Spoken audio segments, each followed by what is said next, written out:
every night and every day, every night and every day. Never forget to say La ilaha illallah. Never forget to say La ilaha illallah. Never forget to say La ilaha illallah. When you're walking down the street, use your time and repeat and say in every heartbeat La ilaha illallah. When you're walking down the street, use your time and repeat and say in every heartbeat La ilaha illallah. লিল্লাহি তাকবীর। আল কোরআনের আলো, আল কোরআনের আলো। আল্লাহ মহান আল্লাহ সুবহানাহু ওয়া তাআলার দরবারে লাখো কোটি শুকরিয়া জানাচ্ছি যে এই চমৎকার সৃষ্টি ডক্টর মিজানুর রহমান হাফিজাহুল্লাহ এক নজরে কোরআন এট এ গ্লিম্পস অফ হোলি কোরআনের শুভ উদ্বোধন আমরা পর্যবেক্ষণ করছি। আজকের এই চার দেয়ালের ভেতরে এই অনবদ্য সৃষ্টিটি সারা পৃথিবীর বাংলা ভাষাভাষীদের হাতে পৌঁছবে, এটিই হচ্ছে আমাদের আশা এবং প্রত্যাশা। আমরা অনেক অনেক মোবারকবাদ জানাচ্ছি এই আয়োজনকে রাঙিয়ে তুলবার জন্যে নিজেদের সময়কে স্যাক্রিফাইস করে যারা এসছেন। অনেক অনেক শুভকামনা আপনাদের সবার জন্যে। মাশা আল্লাহ, জাযাকাল্লাহ, হায়াকাল্লাহ, বারাকাল্লাহ। অনেক অনেক ধন্যবাদ সম্মানিত অতিথি আপনাদের। বিসমিল্লাহ ওয়াসসালাতু ওয়াসসালামু আলা রাসূলিল্লাহ ওয়া বা'দ। আমরা আল্লাহর দরবারে শুকরিয়া আদায় করছি যে আল্লাহ তাআলা আজকে আমাদেরকে এই এক নজরে কোরআন বইয়ের বুক লঞ্চিং সেরিমনিতে হোটেল শেরাটনের এই বলরুমে একত্রিত হওয়ার সুযোগ করে দিয়েছেন। আমরা পড়ছি আলহামদুলিল্লাহ। প্রতিশ্রুতিশীল প্রকাশনা সংস্থা সত্যায়ন প্রকাশনকে আমি অন্তরের অন্তঃস্থল থেকে মোবারকবাদ জানাতে চাই এরকম চমৎকার একটি প্রোগ্রামের আয়োজন করবার জন্য এবং দেশের প্রথিতযশা আলেমী দ্বীন, শিক্ষাবিদ সবাইকে একটা প্ল্যাটফর্মে একত্রিত করবার জন্য। আজকের প্রোগ্রামে আপনারা যারা উপস্থিত হয়েছেন আমি আপনাদের সবাইকে অন্তরের অন্তঃস্থল থেকে শুভেচ্ছা জানাতে চাই। আজকের প্রোগ্রামে উপস্থিত হয়েছেন এদেশের প্রথিতযশা আলেমী দ্বীন, শিক্ষাবিদ, সাহিত্যিক, কবি, সামাজিক, ধর্মীয় এবং রাজনৈতিক নেতৃবৃন্দ সহ পুরো সত্যায়নের টিম। আমি আপনাদের প্রত্যেককে আবারও আন্তরিক মোবারকবাদ এবং অভিনন্দন জানিয়ে শুরু করছি। প্রিয় সুধী, আল্লাহর দরবারে শুকরিয়া যে এরকম একটি বড় কাজ আমরা শেষ করতে পেরেছি। আল্লাহ তাআলা আল কোরআন আল কারীমকে তিনি গোটা বিশ্ববাসীর জন্য রিমাইন্ডার বা হেদায়েত করে প্রেরণ করেছেন। মুসলিম অমুসলিম নির্বিশেষে আমরা অনেক সময় এই ব্যাপারটিকে এভাবে প্রেজেন্ট করি না। আমাদের সবারই এভাবে প্রেজেন্ট করা দরকার যে এটা হচ্ছে কোরআনটা এমন একটা গ্রন্থ যেটা সবার জন্য, for the entire universe, for the entire human being. এবং এই কথাটা আল্লাহ খুব স্পষ্টভাবে বলেছেন যে এই কোরআন হচ্ছে যিকরা লিল আলামিন। এটা হচ্ছে reminder for the entire universe. সবার জন্য এখানে রিমাইন্ডার আছে, উপদেশ আছে, মুসলিম অমুসলিম নির্বিশেষে। এবং পাশাপাশি এই কিতাবটি সর্বশেষ আসমানি কিতাব আল কোরআন আল কারীম, এটি পৃথিবীর সবচাইতে, আমি প্রায় বলি যে সবচাইতে ইন্টারেক্টিভ একটা কিতাব, লাইফ ওরিয়েন্টেড একটা কিতাব, জীবন ঘনিষ্ঠ। এর চেয়ে বড় জীবন ঘনিষ্ঠ কিতাব আর হয় না।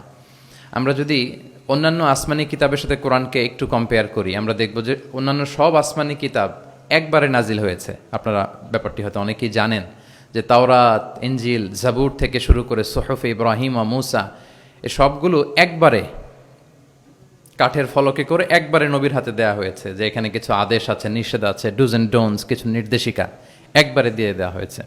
কিন্তু কোরআন হচ্ছে একেবারে ব্যতিক্রম, একবারে আসেনি। 23 বছরের একটা লং পিরিয়ড অফ টাইমে এসেছে। রাসূল সাল্লাল্লাহু আলাইহি ওয়াসাল্লাম ওনার জীবনে, সমাজে, পরিবারে, রাষ্ট্রীয় পরিমণ্ডলে যখনই কোনো সংকটের মুখোমুখি হয়েছেন তখনই সমাধান হয়ে হাজির হয়েছে কোরআন। তিনি পরিবারে সংকটের মুখোমুখি হয়েছেন, কোরআন এসেছে। ফ্যামিলি অ্যাফেয়ার্স নিয়ে চাপে আছেন, কোরআনে এসেছে। মদিনার বাজারে কিছু নিয়ে ডিল করছেন, সমস্যা, কোরআন নাজিল হয়েছে। যুদ্ধের ময়দানে কোরআন নাজিল হয়েছে। তিনি পাহাড়ে চড়েছেন, পাহাড়ের উপরে কোরআন নাজিল হয়েছে। মক্কায় নাজিল হয়েছে, মদিনাতে নাজিল হয়েছে, মরুভূমির মাঝখানে নাজিল হয়েছে, মানে যেখানে সমস্যা সেখানে কোরআন, প্রবলেম সলভিং মেথডোলজি নিয়ে। এজন্য 23 বছরের লম্বা সময়টা লেগেছে। এজন্য এটা খুবই লাইফ ওরিয়েন্টেড, জীবন ঘনিষ্ঠ, ইন্টারেক্টিভ একটা কিতাব। মানুষের সাথে খুবই ইন্টারেক্ট করে কোরআন, যেখানে আমাদের সমস্যা ওখানে কোরআন এসেছে। এবং এটাকে আল্লাহ তাআলা ক্রাইটেরিয়ান বলেছেন এই কোরআনকে, আল ফুরকান, অর্থাৎ the criterion two differentiate between right and রং, সত্য মিথ্যার মধ্যে পার্থক্য করে দেয়। ইউফারিকু বাইনাল হাক্কি ওয়াল বাতিল। আমরা কোরআনের লেন্স দিয়ে যদি দুনিয়া পরখ করি, তাহলে কোনটা সত্য কোনটা মিথ্যা খুব সহজে বুঝতে পারবো, দিবালোকের মতো স্পষ্ট হয়ে যাবে। সো এই জন্য কোরআন স্টাডি করা, কোরআন পড়া, কোরআনের সাথে আমাদের সম্পর্ককে মজবুত করা, এদিকে যেন আমরা একটু যত্নবান হই। এই ছোট্ট একটা রিমাইন্ডার দিয়ে আমি আমার মূল কথা শুরু করছি। প্রিয় সুধী, এক নজরে কোরআন নামে যেই নতুন গ্রন্থটি প্রকাশিত হলো, আপনাদের সামনে সবার সামনে শোভা পাচ্ছে। আমরা কি করেছি এই বইতে একটু করে আপনাদের সাথে শেয়ার করতে চাই। এখানে বেসিকলি আমি কোরআনের 114 সূরার, কোরআনের 114টি সূরার সার নির্যাসকে নিয়ে এসেছি। The cream of the creams এখানে পাওয়া যাবে, সিনোপসিস অফ দ্য এন্টায়ার কোরআন।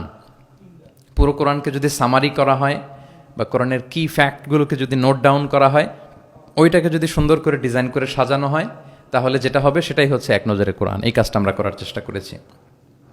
এবং এই বইতে কোরআনের তথ্যগুলো, মেসেজগুলো আমরা খুব সহজ ঝরঝরে বাংলা ভাষায়, যেটা পড়তে কষ্ট হবে না বা বোরিং ফিল হবে না, একাধিকবার সম্পাদনা করে করে এটাকে পলিশড করে একটা ঝরঝরে বাংলায় আমরা উপস্থাপনের চেষ্টা করেছি। এবং সবচেয়ে মজার ব্যাপার হচ্ছে, কোরআন নিয়ে এই ধরনের কাজ খুব কম। কোরআনের যে কোর মেসেজগুলো, এগুলোকে ইনফোগ্রাফি দিয়ে ফুটিয়ে তোলা হয়েছে। ইনফোগ্রাফিতে আমাদের একটা আকর্ষণ থাকে, দেখলে সহজ লাগে, বুঝতে খুব সহজ লাগে, এবং পাঠকদের সুবিধার্থে ছক বিন্যাস করে কোরআনের মেসেজগুলো এখানে আমরা উপস্থাপনের চেষ্টা করেছি। তো আমি আশা করি যে এই বইটি আপনাদের সকলের, যারা মাদ্রাসা ব্যাকগ্রাউন্ডের কিংবা জেনারেল ব্যাকগ্রাউন্ডের, সকলের উপকার হবে। আর কারো উপকার হোক বা না হোক, আমার খুব উপকার হবে।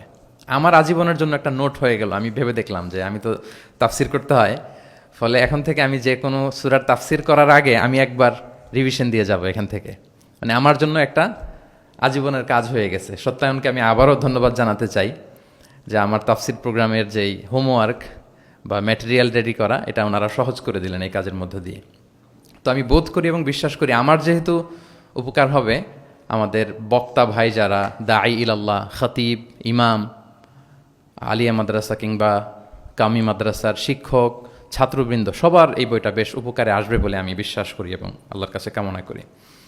কোরআনের শিক্ষাকে যে বিভিন্ন অ্যাঙ্গেল থেকে দেখা যায়, বিভিন্ন অ্যাঙ্গেল, হাজারো অ্যাঙ্গেল থেকে কোরআনকে স্টাডি করা যায়, তারই বেসিকলি একটা ক্ষুদ্র প্রয়াস হচ্ছে আমাদের এক নজরে কোরআন। আপনারা একটু পাতা উল্টালেই সেটা বুঝতে পারবেন। আমি 2-1 মিনিটে একটু বলি যে বইটা আমরা কিভাবে সাজিয়েছি। আমরা প্রত্যেকটা সূরাকে 16টা অ্যাঙ্গেল থেকে অ্যানালাইসিস করার চেষ্টা করেছি। শুরুতে আমরা সূরার সংক্ষিপ্ত পরিচিতি নিয়ে এসেছি। এটা অনেক জায়গায় দেখা যায়, আপনারা দেখবেন বিভিন্ন তাফসিরে, বিভিন্ন গ্রন্থে এটা পাওয়া যায়। আমরা এটা নিয়ে এসেছি, সূরার সংক্ষিপ্ত পরিচিতি। এখানে সূরা কোথায় নাজিল হয়েছে, কখন নাজিল হয়েছে, সূরার আয়াত সংখ্যা কত, এই সূরার নাম, নামের অর্থ কী, এই নামের নেপথ্যের গল্পটা কী, পেছনের রহস্যটা কী, এই সূরার আবার যদি অন্যান্য অনেকগুলো নাম থাকে সেগুলো এক্সপ্লেইন করা, এটা আমরা নিয়ে এসেছি। আমরা প্রত্যেকটা সূরার শানে নুজুল উল্লেখ করেছি সহিহ হাদিস থেকে, তাফসির গ্রন্থগুলো থেকে রেফারেন্স দিয়ে। এবং প্রতিটা সূরার যে ভার্চু আছে, ফজিলাত, সেটা আমরা উল্লেখ করেছি সুন্নাহর ভিত্তিতে। পাশাপাশি মজার ব্যাপার হচ্ছে, প্রত্যেকটা সূরার শুরু এবং শেষের একটা সম্পর্ক আছে, যেটা আমরা অনেকে ধরতে পারি না। আল্লাহ কিন্তু র্যান্ডম কিছু বলে দেননি কোরআনে, সব কিছুর একটা কানেক্টিভিটি আছে। সো সূরার শুরু শেষের সম্পর্কটা কি, সেটা আমরা একটা সাব পয়েন্টে এনেছি।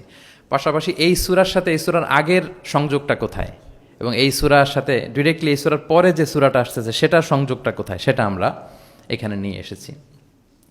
পাশাপাশি সূরার মূল শিক্ষাগুলোকে আমরা কয়েকটা সেগমেন্টে ভাগ করেছি, বেসিকলি 3টা সেগমেন্টে। প্রত্যেকটা সূরার যে মূল বক্তব্য, মৌলিক কথাগুলো আমরা 3টা সেগমেন্টে নিয়ে এসেছি, যাতে সেগমেন্টগুলো দেখলেই একজন পাঠক, একজন শিক্ষার্থী সহজেই শিক্ষাগুলোকে আত্মস্থ করতে পারে। তারপরে গতিপথ নামে আমরা, এগুলো হচ্ছে আমাদের ইউনিকনেস, এরকম দেখা যায় না।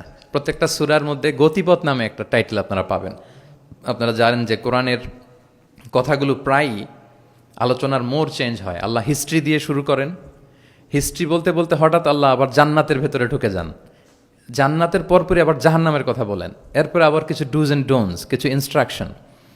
তো সাধারণ মানুষের এই ডটগুলো কানেক্ট করতে একটু সমস্যা হয়। উই কানেক্টেড দ্য ডটস, গতিপথ দিয়ে আমরা বুঝিয়েছি যে কখন কোথায় আলোচনার মোড় নিয়েছে, একটার পর একটা কিভাবে আসলো, এই সিকোয়েন্সটা আমরা গতিপথে উল্লেখ করেছি। এরপর আমরা ওভারভিউ রেখেছি একটা পয়েন্টে। ওভারভিউ হচ্ছে সূরার আয়াত ভিত্তিক বা রেঞ্জ ভিত্তিক এই সূরাতে কী নিয়ে আলোচনা করা হয়েছে তার সার নির্যাস। সূরা যত বড় হোক 10টা কলামে আমরা নিয়ে এসেছি, যেমন সূরা বাকারা অনেক বড় সূরা, 286টা আয়াতের সূরা, কিন্তু 10টা কলামে যদি আপনি দেখেন এন্টায়ার সূরা বাকারাতে কি আছে সার নির্যাস আমরা এখানে উল্লেখ করেছি। এরপর মেজর থিম উল্লেখ করেছি। বিভিন্ন বিষয় নিয়ে প্রতিটি সূরাতে আলোচনা হলেও কিছু ফোকাসড পয়েন্ট থাকে একটা সূরার, সেগুলোকে আমরা মেজর থিমে এনেছি। এরপর আমরা সেন্ট্রাল থিম রেখেছি, একটা সূরার কেন্দ্রীয় আলোচ্য বিষয় কি। এই বইয়ের কাজ করতে যে সবচেয়ে বেশি কষ্ট হয়েছে আমার এই সেন্ট্রাল থিম বের করতে, কারণ একটা বড় সূরার সেন্ট্রাল থিম নিয়ে আসা অনেক জটিল। আমি যদি আমার এই জার্নিটার সামান্য একটু আমি কয়েক সেকেন্ডে শেয়ার করি। লেটসে সূরা বাকারার সেন্ট্রাল থিম আমি কিভাবে বের করেছি। 286টা আয়াত, এই 286 আয়াতের মধ্যে এক কথায় সূরা বাকারার কেন্দ্রীয় আলোচ্য বিষয় কি আমরা কিভাবে বুঝবো। আমরা সূরা বাকারার সেন্ট্রাল থিম লিখেছি চেঞ্জিং দ্য লিডারশিপ। বাকারার সেন্ট্রাল থিম হচ্ছে বেসিক্যালি নেতৃত্বের পরিবর্তন। তাগায়ুরুল কিয়াদা মিন বানি ইসরাইল ইলা বানি ইসমাইল। বনি ইসরায়েলিদের হাত থেকে ফ্ল্যাগ নিয়ে আল্লাহ বনি ইসমাইলিদের হাতে তুলে দিয়েছেন। এটা হচ্ছে সূরাতুল বাকারা। এবার আপনাদেরকে একটু ভিতরে নিয়ে যায়। আমরা যদি সূরা বাকারা খেয়াল করি দেখবেন যে শুরুতে ইয়া বানি ইসরাইল আযকুরু নি'মাতি আল্লাতি, শুধু বনি ইসরাইল তোমাদেরকে এই নিয়ামত দিয়েছি, এই দিয়েছি, সেই দিয়েছি, মানে ওদেরকে গ্লোরিফাই করা হয়েছে। ওরা অনেক বড় জাতি ছিল, অনেক বড় সভ্যতা ছিল, এটা বোঝা যাবে। মুসা আলাইহিস সালামের সাথে এই হয়েছে সেই হয়েছে। এগুলো বলতে বলতে খানিক পরে আল্লাহ তাআলা কেবলা পরিবর্তনের ঘটনা আনলেন। তাহবিলুল কেবলা। কেবলা চেঞ্জ মানে হচ্ছে ক্ষমতার চেঞ্জ, কেবলা চেঞ্জ মানে গদি চেঞ্জ, কেবলা চেঞ্জ মানে সভ্যতার পরিবর্তন। এই কেবলা চেঞ্জের পরপরই দেখবেন এই উম্মার কথা শুরু। নামাজ, রোজা, জাকাত, অনেক নির্দেশিকা, ডুজ অ্যান্ড ডোনস। তার মানে ওই সভ্যতার পতন সেখানে হয়েছে, নতুন এক সভ্যতার উত্থান এখানে হয়েছে। Changing the leadership. আমরা জানি যে অ্যাব্রাহামিক ফেথ যে আমরা বলি, 3টা ধর্ম, ইসলাম, জুডাইজম অ্যান্ড ক্রিশ্চিয়ানিটি, এই 3 ধর্মের গোড়া যে মিলেছে ইব্রাহিম আলাইহিস সালামের এখানে, তাই তো? ইব্রাহিম আলাইহিস সালামের 2 সন্তান, ইসমাইল আলাইহিস সালাম, ইসহাক আলাইহিস সালাম। এটাকে যদি আমরা ইসমাইল ধরি, এটাকে যদি ইসহাক ধরি, তাহলে দেখেন এই ইসহাক আলাইহিস সালামের চ্যানেলে দুনিয়ার সব নবীরা এসেছে। সব নবী বলতে আমি বেশিরভাগ বোঝাচ্ছি, অলমোস্ট 99% নবী এই চ্যানেলে এসেছে। কিন্তু ইব্রাহিম আলাইহিস সালামের আরেক সন্তান ইসমাইলের চ্যানেলে কোনো নবী নেই, এটা নবী শূন্য একটা চ্যানেল। এবং সব নবীরা তাদের উম্মতের কাছে বলতো যে সর্বশেষ একজন নবী আসবে যিনি হবেন সবার সেরা, শ্রেষ্ঠ নবী। তো যেহেতু হাজার হাজার নবী ইসহাক, ইয়াকুব, ইউসুফ এই চ্যানেলে আসতেছে, তাদের একটা ধারণা ছিল ওই যে সর্বশেষ নবী, শ্রেষ্ঠ নবী, উনিও এই চ্যানেলেই আসবেন, সবার এটা বদ্ধমূল। আর এই চ্যানেলটাকে তারা বলতো নবী শূন্য চ্যানেল। ইসমাইল আলাইহিস সালামের চ্যানেলে 1000 বছর ধরে কোনো নবী আসে না, সব নবী আসে এই চ্যানেলে। কিন্তু আল্লাহ তাআলা তাদের ধারণাকে নস্যাৎ করে দিয়ে সর্বশেষ নবীকে আল্লাহ তাআলা এই চ্যানেলে না পাঠিয়ে মুহাম্মদ রাসূলুল্লাহ সাল্লাল্লাহু আলাইহি ওয়াসাল্লামকে তিনি ইসমাইল আলাইহিস সালামের চ্যানেলে পাঠালেন। ফলে লিডারশিপের চেঞ্জ হলো। এইভাবে আমরা সূরা বাকারার সেন্ট্রাল থিমকে আইডেন্টিফাই করেছি, চেঞ্জিং দ্য লিডারশিপ ফ্রম বানি ইসরাইল ইলা বানি ইসমাইল। রাসূল সাল্লাল্লাহু আলাইহি ওয়াসাল্লাম কিন্তু বনি ইসরাইল ছিলেন না, তিনি ছিলেন বানি ইসমাইল। এভাবে আমরা সেন্ট্রাল থিম বের করেছি। কজ অ্যান্ড ইফেক্ট নামে একটা, এগুলো আপনারা সোশ্যাল সায়েন্সের বিভিন্ন বইতে পাবেন। তাফসির গ্রন্থে সাধারণত আমরা আমাদের ক্লাসিক 83 বইগুলোতে দেখি না, কিন্তু আমরা কজ অ্যান্ড ইফেক্ট রেখেছি। প্রত্যেকটা সূরার একটা নির্বাচিত আয়াত থেকে একটা কারণ এবং এই কারণের প্রভাব। ওয়ালাউ আন্না আহলাল কুরা আমানু ওয়াত্তাকাউ লাফাতাহনা আলাইহিম বারাকাতিম মিনাস সামা। জনপদের অধিবাসীরা যদি ঈমান আনে এবং তাকে অবলম্বন করে তাহলে কি পাবে? বারাকাত। এটা হচ্ছে কজ, এটা হচ্ছে ইফেক্ট। লা ইন শাকারতুম লা আযীদান্না, এটা কজ, এটা ইফেক্ট। এইভাবে আমরা শুধু কজ অ্যান্ড ইফেক্ট দিয়ে 600 পৃষ্ঠার বই করা সম্ভব। তো আমরা প্রত্যেকটা সূরা থেকে একটা কজ অ্যান্ড ইফেক্ট এখানে উল্লেখ করেছি, জাস্ট একটা বিগিনিং হিসেবে। ইন ফিউচারে যদি আল্লাহ তাআলা আমাদেরকে তৌফিক দান করেন আমরা হয়তো কাজ করব। তারপর আমরা রিফ্লেকশন নামে, রিফ্লেকশন যেটাকে আমরা তাদাব্বুর বলি, তাদাব্বুরে কোরআন নামে একটা পয়েন্ট রেখেছি, ম্যাক্সিমাম একটা থেকে দুইটা তাদাব্বুর শেয়ার করেছি। এখানে আমাদের চিন্তার খোরাক আছে যে এই আয়াতের পেছনের গল্পটা কি, এখান থেকে আমাদের শিক্ষাটা কি, আমরা সেখানে তুলে ধরবার চেষ্টা করেছি। কেস স্টাডি একটা পয়েন্ট রেখেছে, যেটা সাধারণত তাফসির গ্রন্থে আমরা দেখি না। কেস স্টাডি এটাও সোশ্যাল সায়েন্সের একটা টার্মিনোলজি। কেস স্টাডি হচ্ছে অতীতের কোনো ঘটনা প্রবাহকে কেন্দ্র করে ওটার উপর বেস করে বর্তমান এবং ভবিষ্যতের সিদ্ধান্ত নির্ধারণ করা, এটাই আমরা করেছি। অর্থাৎ কোরআনের লেন্স দিয়ে আমরা বর্তমানকে পরখ করবার চেষ্টা করেছি এই কেস স্টাডি পয়েন্টে।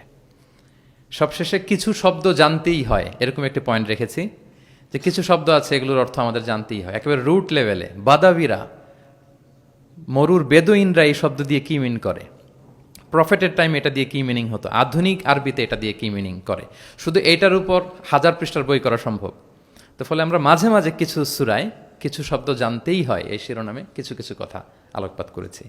সো এইভাবে আমরা এক নজরে কোরআনটা সাজাবার চেষ্টা করেছি। প্রিয় সুধী, as a writer, as a author of the book, আমাকে যদি বলা হয় যে এটা কোন ধরনের বই, তাহলে আমি বলবো এটা একটা মাইন্ড ম্যাপিং বুক।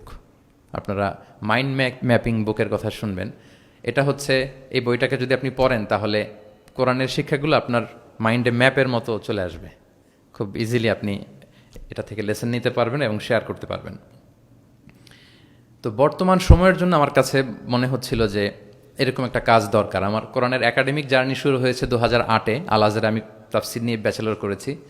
তারপর মালয়েশিয়াতে আমি মাস্টার্স পিএইচডি করেছি কোরআনের উপর, হিউম্যান এমব্রিওলজি, মায়ের পেটে বাচ্চার ভ্রূণ যে ডেভেলপ করে, নুতফা, আলাকা, মুদগা। দুজন সায়েন্টিফিক মুফাসসির তান্তাবি জাওহারি আর জাকলুল আন নাজ্জার, ওনাদের কম্পারেটিভ অ্যানালাইসিস করেছি। পিএইচডিতে human behavioural patterns in the holy Quran, মানুষের আচরণগত দিকটা কোরআন কীভাবে দেখে। এই যে আমাদের এক এক মানুষ এক এক আচরণ, এক একভাবে রিয়্যাক্ট করি, এর পেছনের কারণটা কি, কোরআন কীভাবে দেখে, এটা নিয়ে আমার গবেষণা ছিল। তো ফলে বর্তমান সময়ে আমি দেখলাম যে এরকম মাইন্ড ম্যাপিং বুকের খুব দরকার। এখন দেখবেন যে মানুষের সময় খুব কম, all are rushing, super busy, সময় নাই হাতে। এখন মানুষ ভিডিও দেখে না। আমি 2 বছর আগে একটা প্রফেট সিরিজ করেছিলাম 25 জন নবীর জীবনের উপর, খুবই ওয়েল ডকুমেন্টেড ম্যানারে, একাডেমিক ওয়েতে। তো এটার ভিউ খুব একটা নাই, এগুলো দেখতে চায় না মানুষ। মানুষ খুব বিজি। এখন কি দেখে জানেন? আমি বলে দিই, রিলস দেখে, রিলস, তাই না? রিলসে এই 1 মিনিট, 1.5 মিনিট, 2 মিনিট সে তার জিনিসটা পেয়ে যায়। হতে পারে নলেজ, হতে পারে কোনো ইনফরমেটিভ ভিডিও, অথবা এন্টারটেইনমেন্ট, রিলসে মানুষ। তো আমি ভাবলাম যে এখনকার মডার্ন সোসাইটির কথা যদি বলি, আমরা কালচারাল এলিট বলে যাদেরকে একটু বাঁকা চোখে কথা বলি, এদের কাছে যদি আমাকে কোরআন পৌঁছাইতে হয়, এরকম মাইন্ড ম্যাপিং একটা বুক দরকার। তো সেই চিন্তা থেকে আমাদের কয়েক বছরের পরিশ্রম, আল্লাহ তাআলা দয়া করে আলোর মুখ আজকে আমরা দেখেছি, বইটা আলোর মুখ দেখেছে আলহামদুলিল্লাহ। সেই চাহিদা মাথায় রেখে, মানুষের যে চাহিদা, এটা মাথায় রেখে আমরা বইটাকে ডিজাইন করেছি। আমাদেরকে অনেকে প্রশ্ন করেন, শায়েখ আপনি তো কোরআন নিয়ে অনেক ইন্সপায়ার করেন, তো কোরআন যে পড়তে বসি, অনুবাদ পড়লে অনেক সময় বুঝি না। সাধারণ মানুষ আসলে বুঝে না যে হঠাৎ আল্লাহ এটা বলে, এরপরে এটা বলে। আমার আম্মাই এই কথা বলে আমাকে শুনে, শায়েখ আহমদুল্লাহকে শুনে, এরকম কোন আলেম কি বলতেছে আমার আগে আমার আম্মার কাছে পাওয়া যায়। ওই যে ইউটিউব থাকে, খালি দেখতে থাকে কার কি আলোচনা আসলো। আর কোরআনটা পড়ে, তো আম্মা আমাকে মাঝে মাঝে বলে যে বাবা, সূরা ইউসুফে হঠাৎ এটা বলতে যে আবার এটা কেন বললো। তো উনি তো আর আমাদের মতো সিস্টেমেটিক অর্ডারে ওস্তাদের সামনে বসে পড়ে পড়ে তো আর আসে নাই। সো ওনাকে কেউ ধরাই দিতে হবে। ওই ধরিয়ে দেওয়ার কাজটা আমরা অনেকটা এক নজর কোরআনে করেছি। ফলে আমরা কোরআনের কোনো সূরার অনুবাদ পড়ার আগে, তাফসির পড়ার আগে, আমরা যদি এক নজরে কোরআন থেকে ওই সূরাটা একটু পড়ে নেই, আমার মনে হয় যে খুব সহজে আপনি সূরাটা ধরতে পারবেন। লেটসে আপনি প্ল্যান করেছেন এই রমাদানে আমরা সূরা ইয়াসিন, এই রমাদানে সূরা ইয়াসিনের বঙ্গানুবাদটা পড়বো, সূরা ইয়াসিনের তাফসির আমরা পড়বো তাফহিম থেকে, জিলাল থেকে, ইবনে কাসির থেকে, যে কোনো হোয়াটএভার ইট ইজ। আপনি সূরা ইয়াসিনের অনুবাদ এবং তাফসির পড়ার আগে যদি এক নজরে কোরআন থেকে জাস্ট 5 পৃষ্ঠা একটু পড়ে নেন, আপনি আগে থেকেই বুঝে যাবেন এই সূরায় কি কি আছে, কি কি বলা হচ্ছে, সেন্ট্রাল থিম কি, মেজর থিম কি, সার নির্যাসটা কি সূরা ইয়াসিনের, এখানে আপনি পেয়ে যাবেন। এরপর আপনি অনুবাদ পড়েন, সহজ, you will get an overall idea. সহজ হবে আপনার জন্য ইনশাআল্লাহ বিইذنিল্লাহ। তো আমি কয়েক বছর আরব বিশ্বে পড়াশোনা করেছি, আল আজহার ইউনিভার্সিটিতে। ওয়েস্টার্ন ওয়ার্ল্ডেও আমাদের বিভিন্ন লাইব্রেরিতে ভিজিট করার সুযোগ হয়েছে। তো ওখানে আমি দেখতাম যে খুব সুন্দর সুন্দর বই, অনেক সুন্দর বাইন্ডিং, ছাপা ভালো, পৃষ্ঠা ভালো, কালারফুল। মোস্ট রিসেন্টলি আমি একটা বই পড়ছি, মিরাজ মহিউদ্দিন নামে একজন Egyptian scholar, Harvard graduate, revelation নামে, অনেকে হয়তো দেখে থাকবেন। এত চমৎকার বই সিরাতের উপর আমি আমার পুরো জীবনীতে দেখিনি। হার্ভার্ড গ্রাজুয়েট সে, এমনভাবে সে সিরাতটাকে মানে ভিজুয়ালি প্রেজেন্ট করেছে, অবাক করা। তো আমার খুব ইচ্ছে ছিল যে ওয়াই নট বাংলাদেশে আমরা আমাদের এই পাবলিকেশন ইন্ডাস্ট্রি থেকে এরকম বই কেন হয় না। তো যেই প্রকাশকের সাথেই কথা বলি ওনারা বলে যে শায়েক আপনি তো জানেন না এই দেশে মাথার চেয়ে পায়ের দাম নাকি বেশি। তাই আমি বললাম এটা আবার কি জিনিস? বলে যে পায়ে তো জুতা পরে, মানুষ জুতা কেনার জন্য অ্যাটলিস্ট 2,000 টাকা বাজেট রাখে, মানে 2,000 টাকার কমের নিচে নাকি জুতা হয় না এই দেশে ভালো জুতা। তো বলে যেই লোক 2,000 টাকা দিয়ে জুতা কিনবে পায়ের জন্য, সে বই খুঁজে 600 পৃষ্ঠার বই হইতে হবে, দাম হইতে হবে 500 টাকার নিচে। তো এই ব্যাপারটা যৌক্তিক, আমাদের মধ্যে ওই কালচারটা গড়ে ওঠেনি। তো আমি আবারও সত্যায়ন প্রকাশনকে ধন্যবাদ জানাতে চাই। ওনাদের সাথে অনেক মিটিং করে অনেকভাবে বুঝিয়ে আমি ওনাদেরকে রাজি করেছি এবং ওনারাও অ্যাগ্রি করেছেন যে না শাক আপনি যেভাবে গাইড করবেন ওভাবেই আমরা বইটা করব।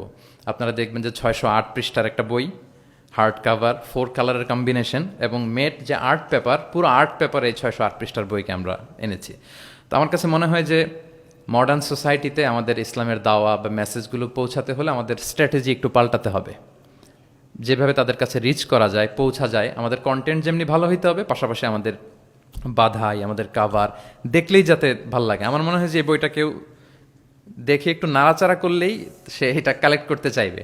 তো আমার তো আরও কয়েকটা পাবলিক ইভেন্ট আছে, আমি তো বিভাগীয় পর্যায়ে প্রোগ্রাম করছি, আমার ময়মনসিংহ এবং রাজশাহী বিভাগের প্রোগ্রাম বাকি। তো আমি সেখানেও আহ্বান জানাবো যে আপনারা কাইন্ডলি বইমেলায় যাবেন, যে বইটা শুধু দেখবেন, আমি কিনতে বলবো না কাউকে। তো এটার দাম যেহেতু একটু বেশি হয়ে যাচ্ছে, আমি প্ল্যান করতেছি যে আমাদের তো কিছু শুভাকাঙ্ক্ষী ভাই বন্ধু আছে, তাদেরকে বলবো যে কিনে কিনে বিতরণ করবেন। এলাকার কোনো ইমাম, খাতিব, কোনো বক্তা যেন বাকি না থাকে। কেউ না পেলে আমার সাথে যোগাযোগ করবেন, আমি নিজ টাকায় এটা বিতরণ করব। যদি আল্লাহ তাআলা এই ওসিলায় যদি আমাদেরকে কবুল করে, এটাই আমাদের জন্য অনেক বড় সৌভাগ্য।